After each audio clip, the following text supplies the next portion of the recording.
Իդեալ համակարգը տեղաբաշխում է 1 միլիարդ դրամի գովազդային ֆոնդ նորակառույց բնակարանների բոլոր շահառուների միջև։ Յուրաքանչյուր ընտանիք կարող է ստանալ 500,000 դրամի սերտիֆիկատ, որը կդառնա ձեր առաջին քայլը բնակարանը երազանքի տուն դարձնելու ճանապարհին։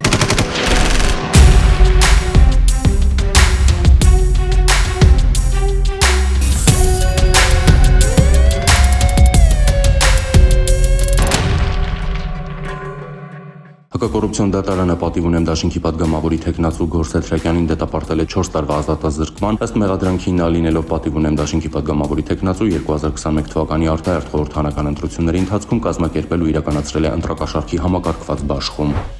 Ամերիկահայ գործարար Ջեյմս Թուֆենկյանը ընդդեմ Հայաստանի գանգատ է ներկայացրել Մարդու իրավունքների եվրոպական դատարան, գանգատի առարկան Երևանի Բուզանդի 32 հասցեի գույքն է, որը դեռևս 2000-ականների սկզբին ներառվել է հին Երևան նախագծում, սակայն այսօր որևէ գործողություն չի կատարվել։ Ներպետական ատյանները սպառելուց հետո Թուֆենկյանի ներկայացուցիչները այս տարվա փետրվարի 26-ին են դիմել մի ետ։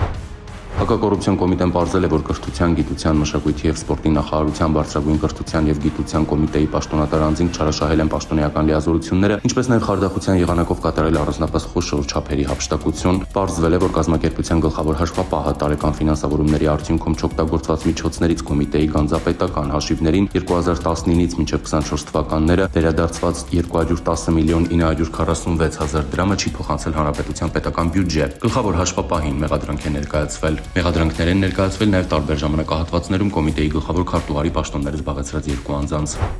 Ապրիլի 21-ին տեղեկություններ են ստացվել, որ նոր Արեշ թաղամասի 12-րդ փողոցի տներից մեկում դիկա։ Ոստիկանները հայտնաբերել են մահացած օտարերկրացու մարմինը։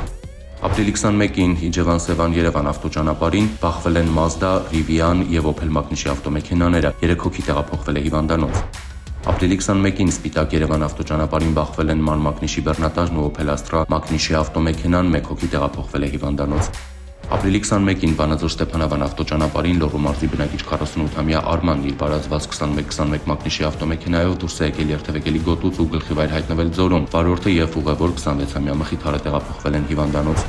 Ապրիլի 22-ին նահանգ է ստացվել, որ Երևանի Սիլիկյան թաղամասի 8-րդ փողոցի տներից մեկի բակում հրդեհ է նկատվում։ Հրշեջ փրկարարները մեկուսացրել ապա մարել են կրակը, այրվել են չգործող թոնրատ ընտանիքի փայտե կառուցատարերը եւ ներսում կուտակած փայտ մոտ 12 խորանարդ մետր։